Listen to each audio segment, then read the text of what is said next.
Now this is just a kind of a rough sketch of what? Of the cable.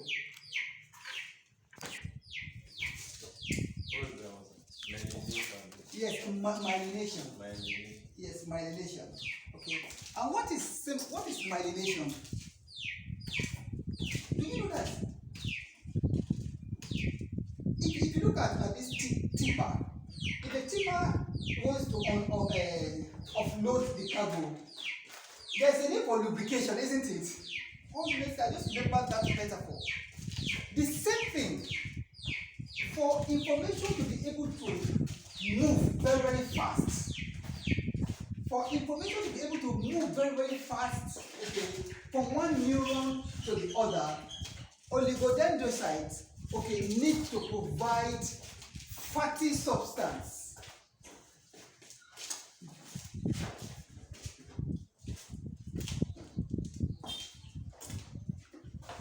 Now, if you look at these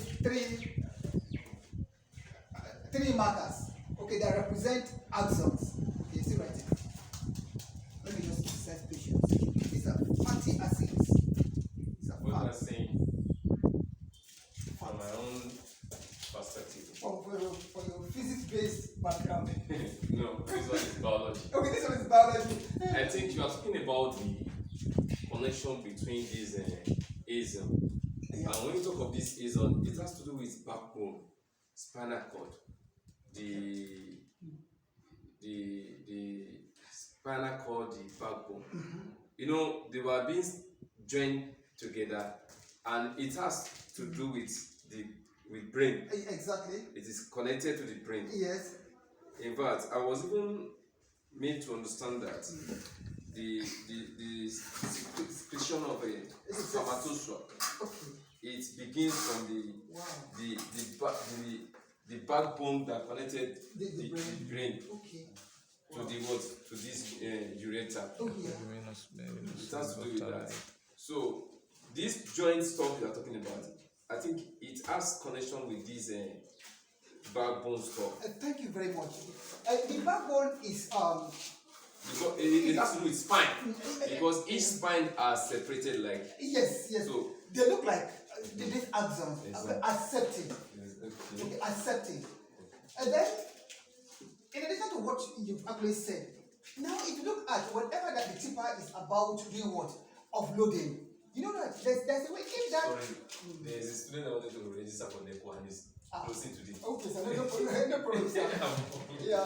So you see that the tipper will gradually it will go up, then it will be as soon as it get to a particular, it will be able to offload the cargo, isn't it? Yes. But do you know that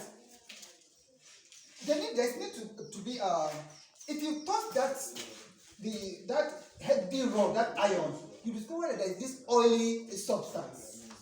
That same oily substance, okay, is the same thing, okay, with the fat that the oligodendrocytes, okay, provides, okay, for what? For the axon, so that information, the speed of processing of information will be extremely fast. That, do you know that your ability to say, if you ask a child, for example, okay, a child who is in primary, let's say primary 3, okay, you ask the child, yes, show, what is 3 times 5? You expect that child who is in primary, let's say primary 4 or basic 4, okay, 3 times 5. You expect that child to say it is 15, isn't it?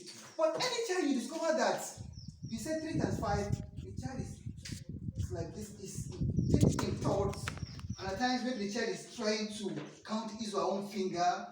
Just know immediately that the child has problem with processing speed. And do not forget, the processing speed, okay, the mechanism that is responsible for the speed of processing is what? The axons.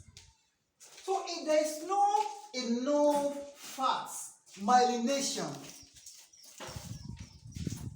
you see that the ability for that child to record the information is going to be very, very slow. Okay. I think I'm getting what you're saying now. Fat. You can say it's oil. It's like oil That lubricates the lubricates. joints. Yes. Just like this this joint stuff. Exactly, sir. It is. When it is being moved from one side to another. God bless you. Okay, so if you want the information process to be speedy, Yeah, exactly. to be at a fast rate, it has to get a oil that will lubricate the axion Exactly. to catalyze the rate at which the information is being processed. Yes, the rate, the speed, or the velocity of. So if the person is lacking the oil to lubricate the axion, yes, that is when they will be having a slow processing. Exactly. It is called axonal impairment. Okay, due to what? Due to lack of enough oligodendrocytes. This thing is supposed to be. Honestly, that's why I We're said. supposed to have this class Honestly. during the holiday one. Honestly. So it's not the problem with those children, it's with their brain. If you don't know what is happening around you, you won't be able to know how to find solution to it. We are just looking at the peripheral. You don't know the internal things that is happening within the. It could be. It is called oligodendritic deficits. So that for them to do what? To provide that fat in the axons, so that the speed, the velocity of the information can be very, very fast. So it is as a result of oligodendrocyte deficits, because there's no enough fat to make the processing very, very fast. And it could be as a result of what? Genetics.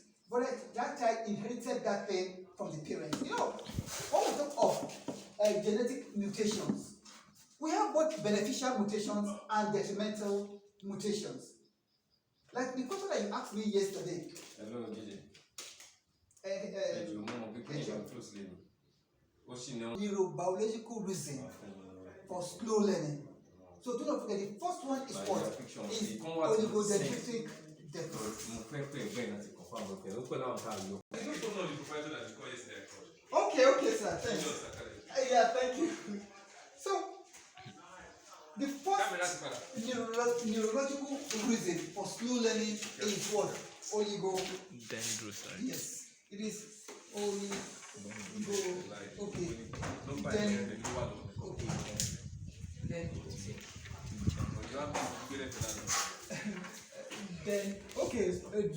Okay. Citric deficit or deficiency. I think everybody knows deficiency. Oligodendritic deficiency. Not enough. Dendrocytic, oligodendrocytic deficiency. Just like dendrocytes. And you actually pronounce it easily, and it's a mouthful. Oligodendrocytic. I'm a scientist. I made a mistake. We have to correct it. I think it's oligodendrocyte. Oligodendrocytic deficiency. So that's how easier for us to remember now. There's no word like this. So if you check it in, maybe if you Google it, it will tell you that it is inadequate oligodendrocytes. But I think this one is okay. Let's create. Yes, I think this one is okay. Dendrocytic deficiency. Is the first neuron for? You said? Is the first neuron for what? You see? It was all in class. This one is not a neuron. It is what? It is a glial cell. One of the types of glial. We have 4 types of glial cells. Very good. We have the microglia. Yes. We have the astrocytes. Astrocytes, yes. We have the oligodendrocytes and neuroglia. Exactly. Thank you very much. So that is the first reason for slow learning. Yeah, moving. Okay, only you cannot tell a woman that it is this. Okay, our cells to propagate information. Enough, but don't worry. Okay, we are now neuroeducators. Only Katamasheti have to catch up, and we will get to that. It is extensive, okay, in our training, but I'm going to really, okay, touch briefly on it. Then the second reason, too, okay,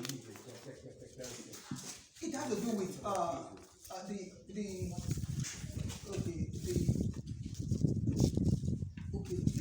slow, okay, the retarded growth, okay, the maturity of the, who can remember what is this principle? Hippocampus. That is the hippocampus. Every teacher, every year, last year when I was at this Ikorodu teachers conference, almost more than 1,000 teachers. And I said, does you guys are teachers? Has anyone heard of hippocampus? The most important organ in education. Hippocampus. Yes, it is the hippocampus. So now, another reason for slow learning. Okay, for slow learning, okay, it is what? The immaturity, sorry. It is immaturity. Okay, the topic is reasons for slow learning. Yes, this What is is neurobiological reasons? so the first one is the synthetic deficiency. The second one is what? Immaturity of what?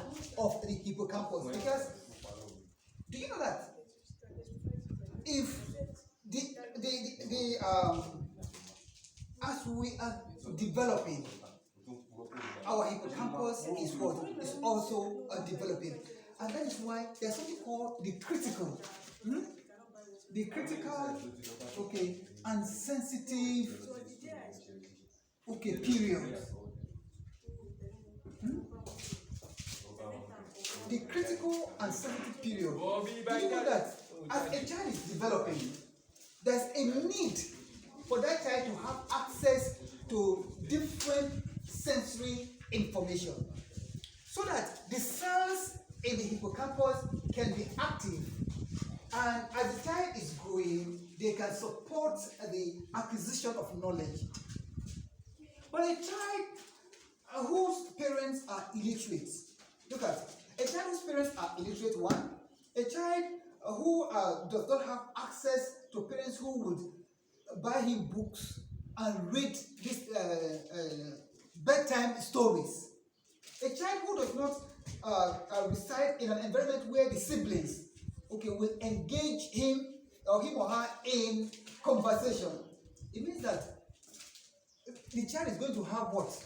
An immature hippocampus because of lack of adequate, okay, information that child needs at that time. Since the child does not have it, it will slow the development of the hippocampus. And do you know that whenever you teach that child, because of the weakness in the hippocampus, those information will not what? Be encoded properly. That is one. Two, the hippocampus, apart from the fact that the hippocampus plays a role in short-term memory, whenever you are about retrieving information, the hippocampus also plays a role. That's why you say, but I taught you ABC yesterday. What is this letter? You see the child will just be looking dumbfounded. The hippocampus is weak at that moment, just because of the child's background. The child has not been exposed to that critical and sensitive period that the child actually needs different information. The parents and the environment would not provide that information for the child, and that did what? Affected the natural growth of the hippocampus and its function. So these are two neurobiological reasons for what? For slow learning. The ability to retrieve information very, very fast. Then how neuroeducators can help. How do you help? Okay, slowness. Okay, with specific learning disability. Okay, no, with this. Okay, how do you help learners with this? Yes, specific learning disabilities. So that is the next topic. Let us quickly rush this.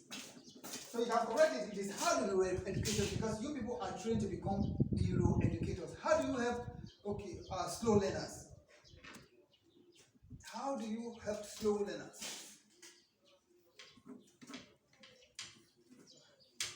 I'm going to give you at least